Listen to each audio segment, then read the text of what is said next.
Hello again, everybody. We're back at it again from our headquarters here at the San Gabriel Valley Newspaper Group's headquarters in Robledo and James Escarcega, along with the ageless one himself. I don't know about that anymore. The grays are creeping in. I'm running out of the magic shampoo. You want to talk about grays? It may be time to go full Anderson Cooper and let it come out. But hey, anyway, it's been a great summer. It has been. 2019, we've got a new football season come up. We just finished our LA Varsity Preview magazine. There it is. If you did get it in your home delivery, you can get it at our Monrovia office at 605 Huntington Drive in Monrovia. And it's great, James, because it doesn't just touch on our San Gabriel Valley top 10, but there's a little bit about everybody in here, because this is, the Orange County Register, the Riverside Press Enterprise, the LA Daily News, Long Beach Press Telegram, the Daily Breeze, and of course Whittier Pass and Trib. It's all here, teams from all of our areas, the best of the best. And it's really a good book that kind of gives you just a little bit about all of the top teams in the southern section, which you won't get anywhere else. Best news I can tell you, Freddie, I was at a bookstore yesterday. Couldn't find a copy of the Tribune or the Star News. Sold out. Even the guy said we sold out early in the morning. So it's good to it's good to see. It's good to see that the football fans in the area are still passionate about the sport. And we're going to go through the top 10 real quickly, Freddie, in a minute. It just goes to show we have a great passionate fan base out here in San Gabriel Valley. And just a reminder that when we go through our top 10, it is now what we call the all-encompassing top 10, because what we represent, our particular area, is the Whittier Daily News, the Pasadena Star News, and the San Gabriel Valley Tribune. Think of it as a one-stop shop. That is our coverage area. So anytime we do rankings, player rankings, it is with that emphasis in mind that we combine those three zones. So really quick, and it's in the magazine, I'll go through it. Number 10, Diamond Ranch. Yep. Number 9, South Hills, the defending CI champion. Yep. Number 8, Lucerna, semi-finalist from last year. Yep. Number 7, Northview, the video game offense.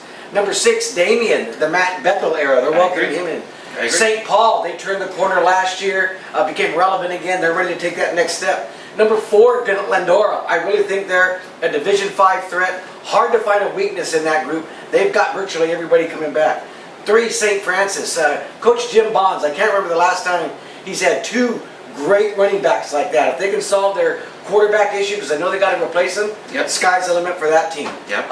Number 2, La Habra. My number 1. And I saw you said you could make an argument for them being number 1, and you absolutely can, with Clark Phillips II, Ryan Zanelli, their quarterback. Yep. They are absolutely loaded. We're going to find out early because they're playing Upland this week. And of course, number 1, no surprise, Bishop Amat. Look, their division, they were basically the 8th seed in Division 1 last year. They did that going 9-2 without arguably their best player, Damian Moore, a junior who was out the whole season. He's a Cal commit.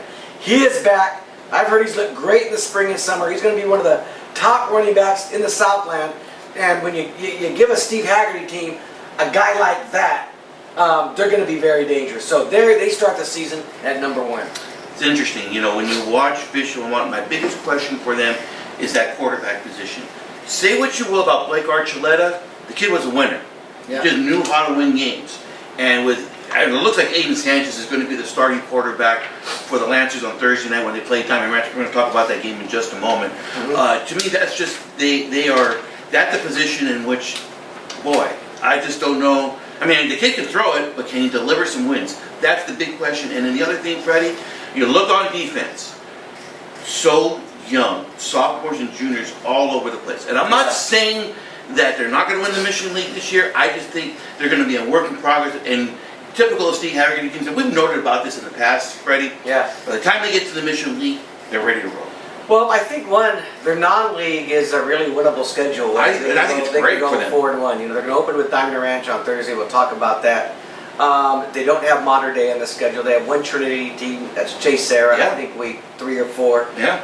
That quarterback situation, Aiden Sanchez, I've heard is maybe the leading contender. But Tobin Odell, their sophomore, super high on this kid. And from what I heard is he's a really, he's a guy who's not afraid to mix it up. He'll get out of the pocket, he'll lower his shoulder, and he'll take people on.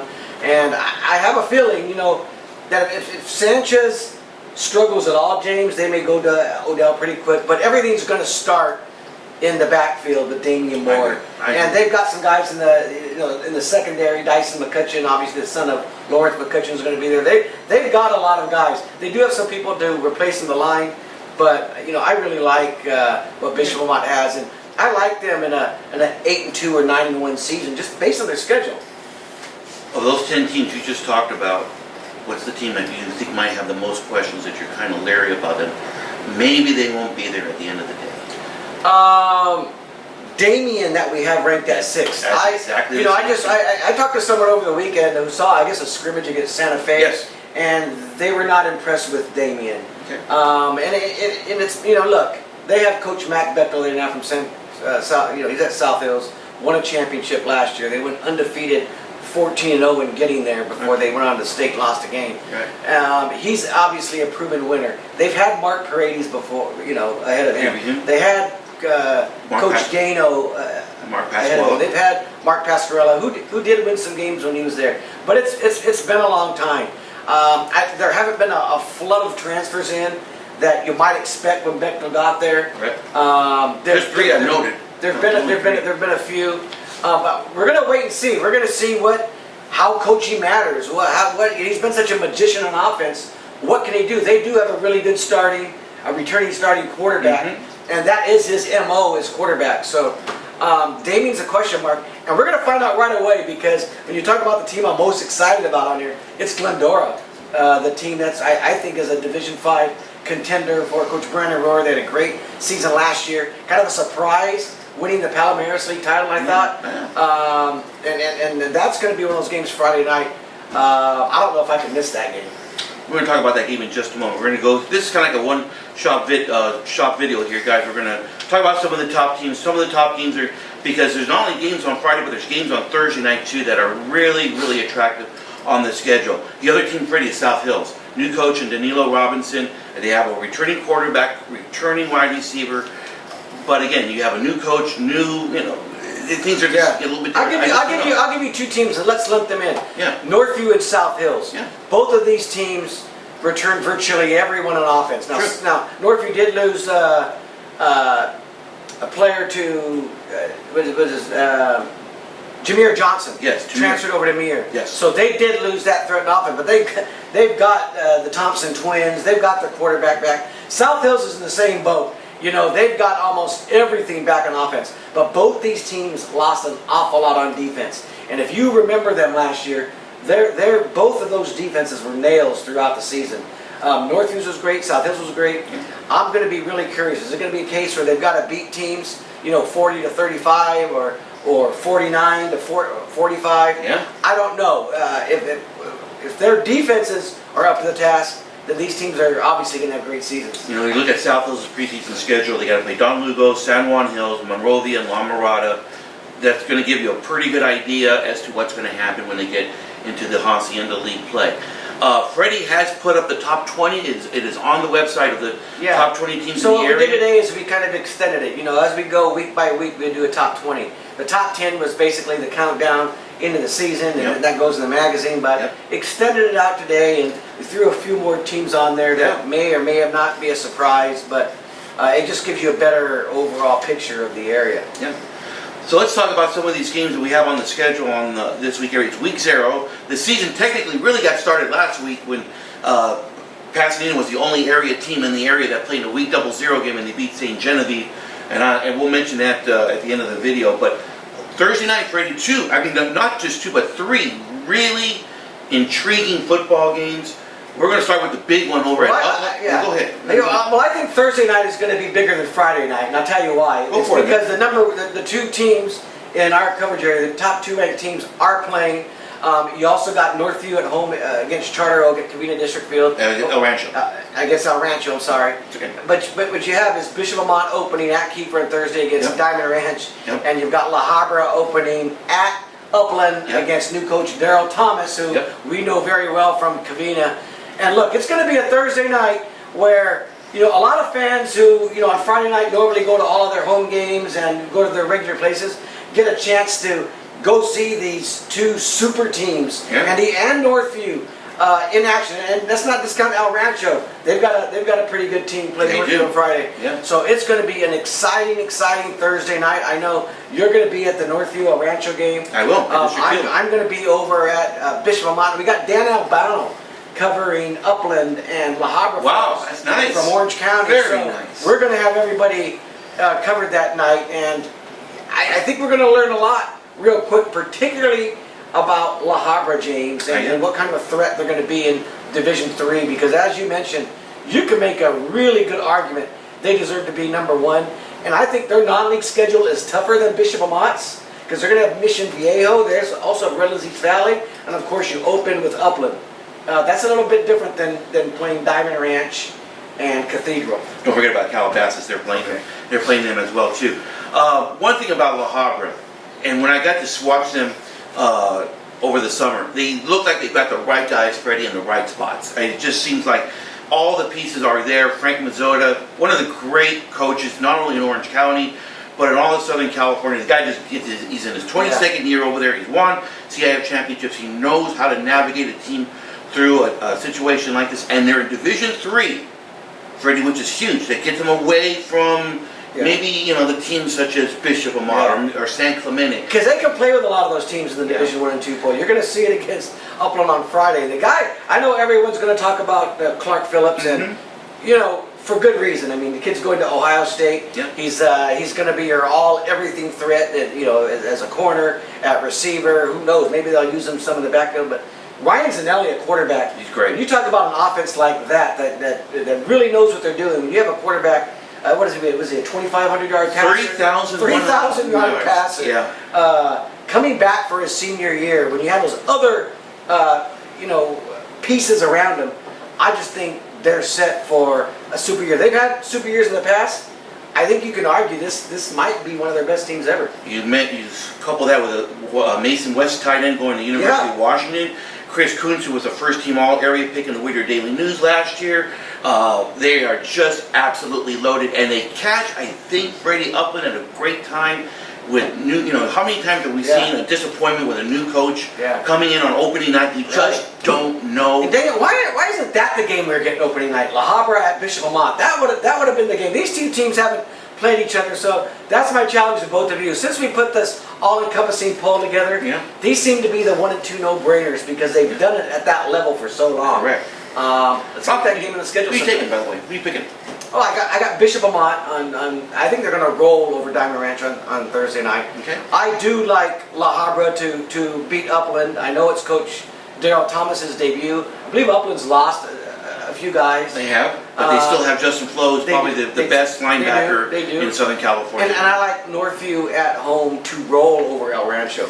I really do. I think Deshaun Thompson on social media has been doing a lot of yapping all summer for very good reason. Wants to be in the Northview Hall of Fame, I've noticed. Yeah, hey, you talk it, Deshaun. This Thursday you got to walk it. Let's talk about this Bishop Amant Diamond Ranch game real fast, Freddie, because there's headlines and there's sub-headlines. The headlines are obviously with Bishop Amant, quarterback coming back, a new quarterback this year, but they have their big running back coming back.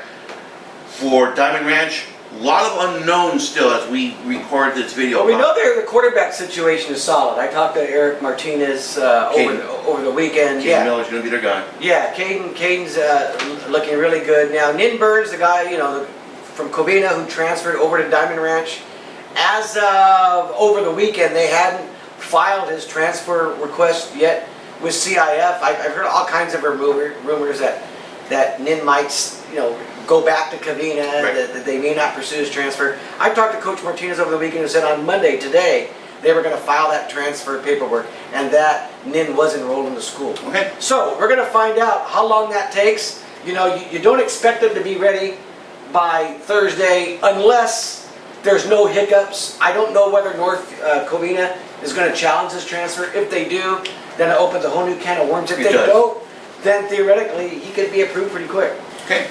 So that's the big headline there going for the Bishop Amant game against Diamond Ranch. And of course, we talked about Northview with James Jimenez coming back, quarterback for the Vikings against El Rancho, coming off a semifinal appearance last year in Division 10. I thought it was they had a really good team, and I saw them over the summer, Adrian Madrano, who's a good friend of ours, really liked what he saw from this guy. So that's going to be a pretty good game on Thursday. So three dandies on Thursday, and then Friday, let's talk about the game you're going to be at. This is a mega. If you're looking at our rankings, this is probably the game of the night. It is. Yeah, because you got number 6 Damien against number 4 Glendora, and we talked a little bit about them already. I just think it's exciting because there's a lot of anticipation over at Damien with Matt Bechtel being the head coach. Can he turn it around? He's a little younger than his predecessors, the two guys who have been there before. Will some of that youthful energy, serve his team well? I mean, he's obviously, when you think of the way he does his offense, James, it's a little bit more in line with what you see some of the top high school programs doing today.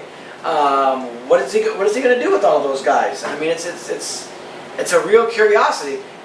And he's got, to open against Glendora, he couldn't be in a tougher spot. I know the baseline league is going to get tougher down the line. Yep. But Glendora, they look like the real deal to me. I love them, Freddie. I think they're Brandon Gonzalez, a quarterback. When you think of all these Jacob Gonzalez, a quarterback. When you think of all these guys that they have coming back, Ford at running back.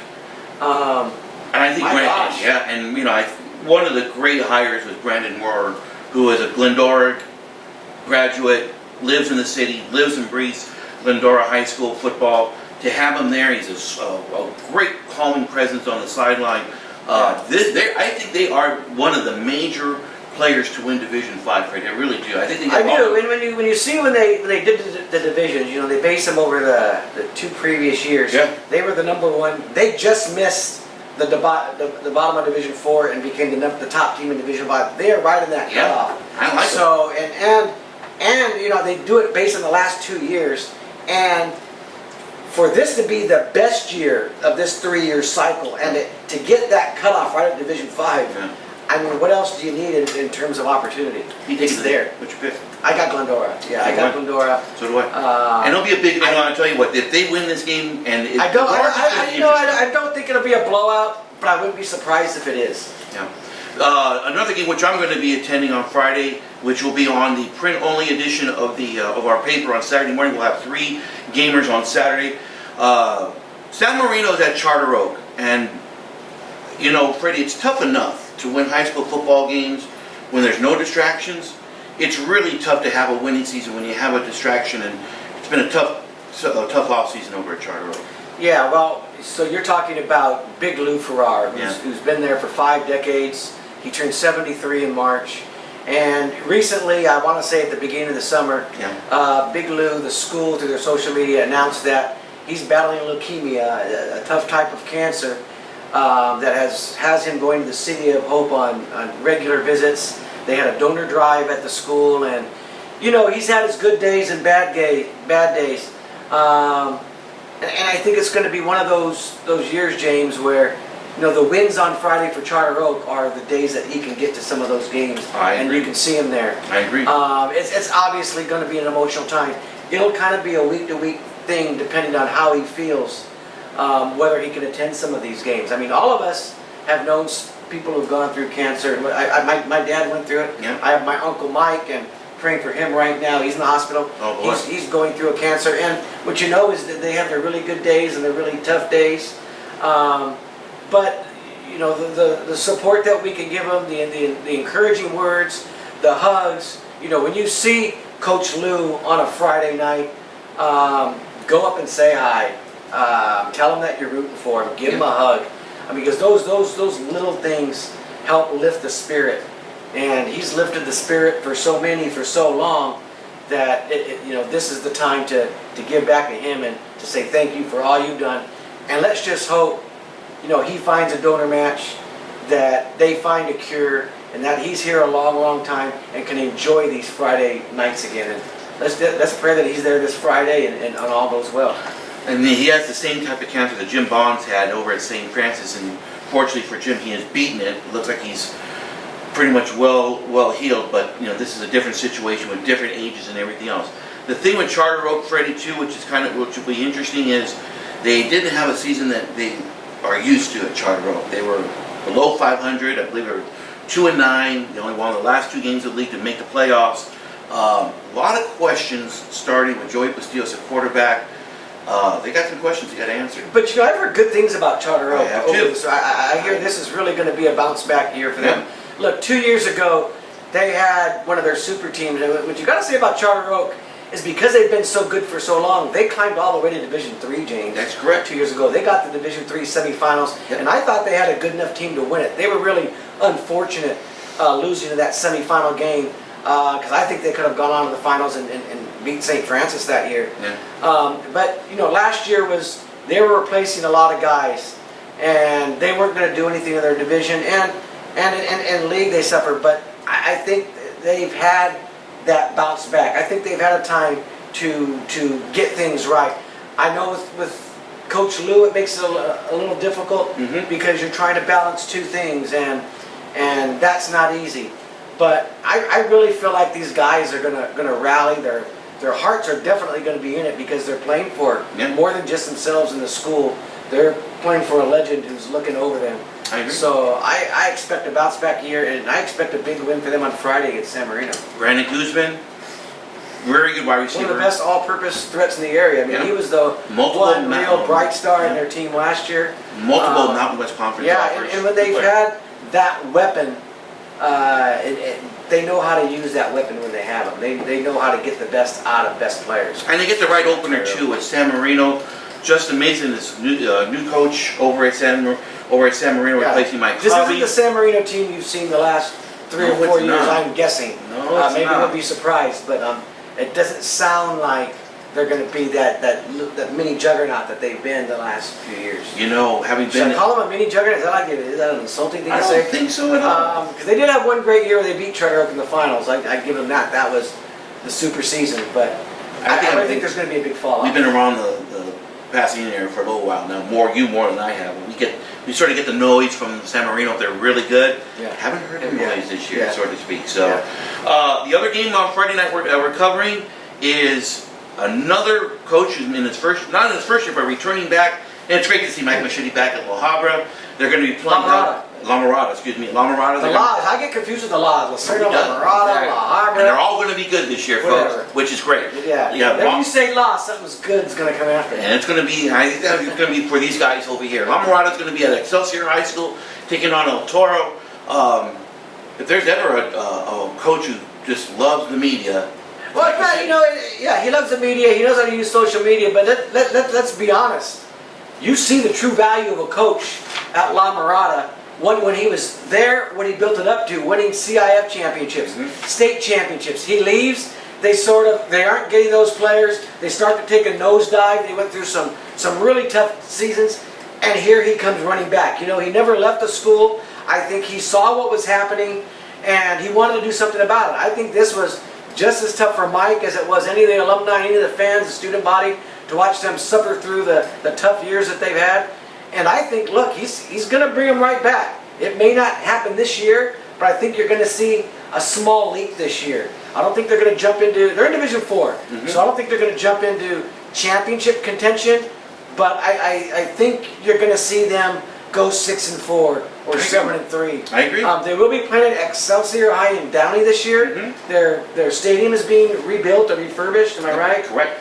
You know, Excelsior seems like a weird, odd place to move your home games to. It's all the way in Downey, but that's where they're going to play. So I think they're going to lose a little bit of that home factor, which I don't know, because that's a great place to play at home. Oh, it's awesome, isn't it? No, it's great. It's a great stadium. So I want to see all the fans make that road trip to Downey for all their home games. They have a great quarterback that Mike really likes, and Alex Flores. He's had a huge offseason, and when I got to see him in person, he just physically looks great. So I mean, they're gonna have a solid season. They've tempered their schedule down. They're not playing Modern Day and all the big boys. They've kind of tempered down their schedule a little bit, and it was kind of nice to see Mike coaching again when I got to visit with him a couple weeks ago.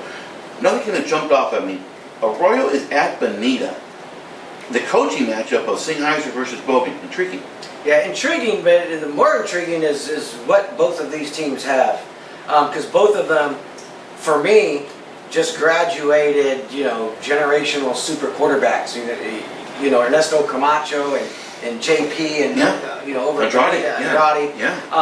But both of these coaches are also offensive quarterback masterminds, and it seems like whoever is under center for those coaches seems to do well or will play well above what you expect of them. Yeah. So there is some curiosity. I thought Bonita had an absolutely great year last year.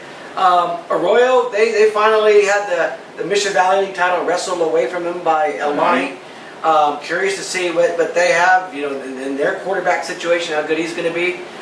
This is two like teams. But I like, because of the size that you're going to have in Laverne, I like Bonita. Bonita beat him last year too. Correct. I like Bonita in a matchup like this. I think it comes down to physicalness, and Bonita's going to have that edge. Sean Jastrow, the new quarterback over at Bonita, his dad. Yeah, you're talking Bobby about some Jastrow. bloodlines. His dad's the coach over at Mount Sac. So you know that he's been groomed for this spot. Yeah. Yeah. So kind of exciting to what see. years he's Sophomore. Sophomore. Yeah, so again for a couple of years. so- So you know how Bokenhound develops quarterbacks too. I saw it kind of in my own two eyes. Here's Covina taking on Los Altos. Los Altos will be the home team on Friday night, Freddie. Interesting game. Yeah, is it Los Altos and Covina? Yeah. I didn't even realize that was one of the opening week Yes, week it is. games. Yes, it is. And you got your old coach over at Los Altos going over to Judalita.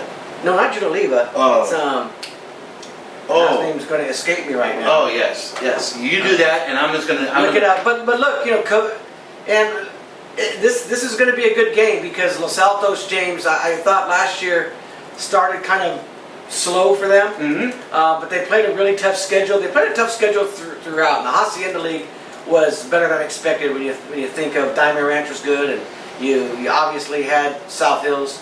So With all apologies to Dale Ziola, Ziola, it is my fault. I have a beer coming to you in the near future, my friend.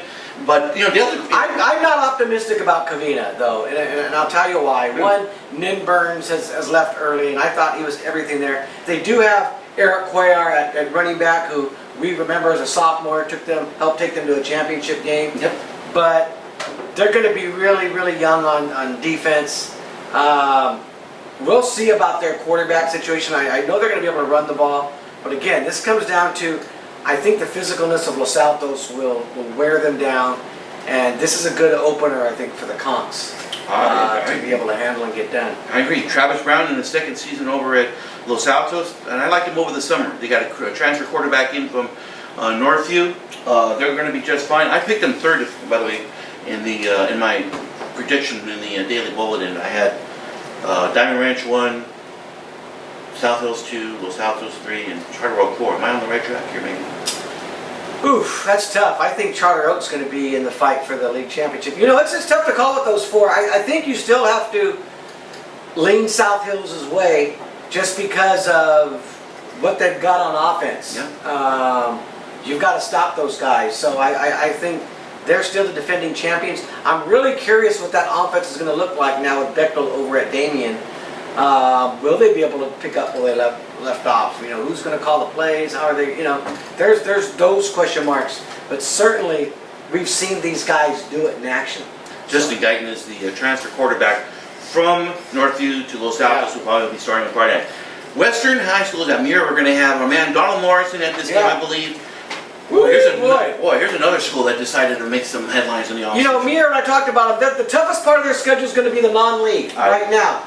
Then the second part, then it gets a little easier in the Pacific League. And then if they can get to the Division 11 playoffs, that will be the easiest part of the schedule. But they got to get there. But you got to get there first. And hey, look, on paper, Muir, I want to say Muir's, defensive backs, and their corners and their receivers might be as good as any receiving DB core in Southern California on paper. Talk about Jameer Johnson, who's got Ohio State and these Pac-12 schools looking at him. They got a guy going to UCLA. They've got a lot of guys, James. They were going to be super, super special. Yeah. When CJ Montez, it looked like he was transferring there from Long Beach Poly, had a fallout just a few weeks before camp started. Now he's at Paraclete, is that right? Correct. So they're breaking in a new quarterback. But my gosh, when you look at Muir on paper. Now the other thing is, looking at CIF today, I looked at their transfer portal. I didn't see some of those guys, even like Jameer Johnson, on that portal. I don't know where they are in the process in terms of being eligible. You get them all eligible. This is a scary team. The potential to be a definite Division 11 contender, but they've got to get these guys eligible. Otherwise, I mean, I don't know. They're going to be the most unpredictable. They've got the highest ceiling and the quickest floor. So it just depends. If they do everything at the last minute, now you're that transfer request with about 400 other transfer requests that come into that CIF office every day. Every week. And Milicia Procic, their athletic director, going to Arcadia just a couple weeks ago. I know she's agreed to kind of help me out in that transfer process, but that's got to throw a wrench into it because she was really good at crossing the T's and dotting the I's on this stuff. Yeah. So we don't know where they're at in that paperwork process, but they better get this solved and solved quick. They really, really do. I just don't know how. And we said this last year too about Muir. They had that big win against Charter Oak. We thought, okay, here they go. They're going to have a big year. And then the Pacific League happens, and then they just fell apart. Yeah. And their schedule, let me tell you, it is brutal. The non-league schedule. Can you bring up Muir real quick when you have a chance? But they've got. I'd say out of all of the teams in our area, they've got a top 5 non-league schedule. And when you think of them being a Division 11 team with a top 5 schedule, I was talking to Coach Zaire. That is just unreal. Brutal. It's brutal. And the Pacific League won't be easy when you think of Crescenta Valley. I think Arcadia is going to fall off. But you still have Burbank. They're going to be. They're going to be. Read this Muir because there's some CIF finalists and champions. Well, you got Hart after Hart this week, on the roof. and then you got Grace Brethren, and they almost made to Division 2 this year. Peninsula, and then after Peninsula, they'll start the league play. Yeah, Peninsula's another team that had a great year last year. I mean, all of their non-league games are going to be tough, which is why they need those guys eligible now to kind of. I want to see what they look like when all pistons are firing. I just don't know if we're going to see that this week. We want to remind everybody, and I don't think we've done a great job of it, but it was reported. I reported in the spring that the Muir game against Pasadena, the Turkey Tussle game, was going to be this week. It's not going to be this week. It's going to be on Thursday, October the 31st. Halloween! And the reason why, Freddie, there's this musical group called the Rolling Stones. They're at the Rose Bowl. Yeah, it's going to be a Halloween special. So then, and it's a Thursday night, which I think is going to be, pretty cool to have that game on a Thursday. I can't remember it ever being on a Thursday night. I certainly agree. Give me a team that we haven't talked about, Freddie, from the top 10 that you kind of like. Whoa! From the top 10, or let's go outside the top 10. Yeah, that's what I mean. 2 teams that jump out that there's going to be a lot of curiousness about. Sure. One is Sierra Vista. Sierra Vista is in Division 14, the lowest division you could possibly be. And I think they're like the 6th worst. Not only that, I think they're the bottom 5 of Division 14 in terms of what they've done over the last 2 years. Yeah. They've got the Villasenors, the new coaches that they've got in there. Mm-hmm. If you're reading social media and you're looking at the college coaches that are going, you're wondering first why are college coaches going to Sierra Vista? Couldn't agree with the you more. bottom 5 team in all of Southern California. Couldn't agree with you more. But they've got them going there. The younger Villasenor, the son, Matthew, I believe his name is. He's sort of a Mike Machete clone in that he knows all the college recruiters. He's doing a good job of selling this team, and these guys have had success where they've gone. They have an offense that's kind of an up tempo. They prove they can do it, and there's a lot of optimism over there. So I'm really curious. They open against Gabrielino. That is a big curiosity to me. Is this a lot of smoke, or is this real?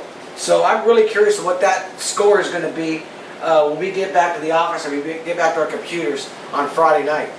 The other team I really want to watch is El Monte, because they've got Devon Booth coming back after running for 2,500 yards. He's starting to get some good Division I looks. They have their entire backfield back from a team that won the Mission Valley League last year. And when you think of them, I think they're in Division 12 this year. They're a team now, 2nd year under a very good coach. I think sky's the limit for them. I expect them to win the Mission Valley League again. I think their offense, and these guys will obviously play both ways. I just think that Last year we saw it start to build, Okay. and it was legitimate. And this year should be even better. Okay. So El Monte's a team I'd keep a real close eye on. Two valid teams right there, folks. You got I do, and it's these guys right here, San Dimas. They. Man, San Dimas gets mad. I always forget to mention San Dimas, and then you jump on here and say San Dimas, and then I see Mark The Coleman quote shake that his head at me. Yeah, exactly. Yeah, you'll be getting a text from him. But I think your quote or your capsule in Yeah. on the website is the best. They're a consistent team. We know what we're going to get. Two from them. consistent winners over the past 20 years. San Dimas and Arroyo. Yes. When you talk about at their level, Yes. in their league, Yes. they're always there. And always they just there. looked the part when I saw them over the summer over at the Arroyo tournament. They just look like a team that's been living in the weight room. They just look the part. They don't throw the ball as much. They're going to ground and pound you. I just like the way they look, and it's going to come down to that end of the season matchup when they play Northview again for that. Is that the last game of the? And then I'm going to check, but I want to say it's close to it. If not is the case, but I mean it's going to be one heck of a. Look, Northview's going to win that game. I mean, as good as San Dimas is, I'll call that right now. The San Dimas game is on October the 4th. It is Yeah. the opener of league. Wow. Valley So the Vista. Valley Vista League is going to be decided in the opening week. Covina. I think Covina's gonna. You can't totally discount them. I'm gonna have to see first. Yep. But I do think they're gonna have a tough time. But we'll see. Coach Ziola's been a winner wherever he's gone. We'll see what he does with that team. What are we doing on Friday nights, Freddie? What do we got? Well, Friday nights, obviously, you're gonna follow all us. I'll start today letting you know where everyone's gonna be. We tweet updates. We do it all at the end of the night. I'm gonna get all of those stories. We're gonna read them. We're gonna post them. We're gonna put it in a big one-stop shop so you can read everything. We're gonna have videos. James is gonna have a column that he posts the very next morning on Saturday morning quarterback, obviously, where we kind of look at some of the things that we might have missed on Friday night. Some of the big performances, maybe big surprises. He'll kind of wrap that up in the Saturday wrap. But here we go. It's going to be. We have Aram Taligi obviously back with us. He's going to be writing a column during the week, looking at stuff will happen on the weekend, and in the subsequent weeks he'll be back on here doing some of these videos with us. We'll do some drills. We might even experience with some podcasts. We're thinking about it. We're definitely going to do it. If we don't do it, folks, during football season, we are going to. We're going to do it during football season. We're going to get some podcasts going. Awesome. And see how that goes. Of course, you can listen to this just like a podcast. Put it on your radio and in your stereo in your car and listen and give yourselves 30 to 40 minutes of us babbling through these things. One of the things I'm going to make a little request here on our Saturday morning quarterback. We're going to post something called the top 5 videos of the night. We want to put the best 5 football plays that we can find on Twitter and put them out there. So get your phones out, get your cameras out, and start recording. We want to incorporate you into the Saturday column as well. It's great to see you again, Freddie. I cannot. Here we go. Yeah, last year we started last week. Last year you were still on vacation in Cabo, for crying out loud. Yeah, I missed opening. I missed week 0. I was you're in Cabo. trying to follow it on Twitter on a Friday night, but that's tough to do when you're in Cabo on the beach in downtown. This is the right time to start it for the year and everything else. You see the Twitter handles below. We are so happy to have you back with us again, and we will be here next week to recap all the action and take a look at week 1 of the high school football season. Have a great week, everybody. Thank you, Freddie. We'll talk to you next Monday, everybody. Go get your magazine. Yeah, there it is, right there. There it is. Thank you. Thank you.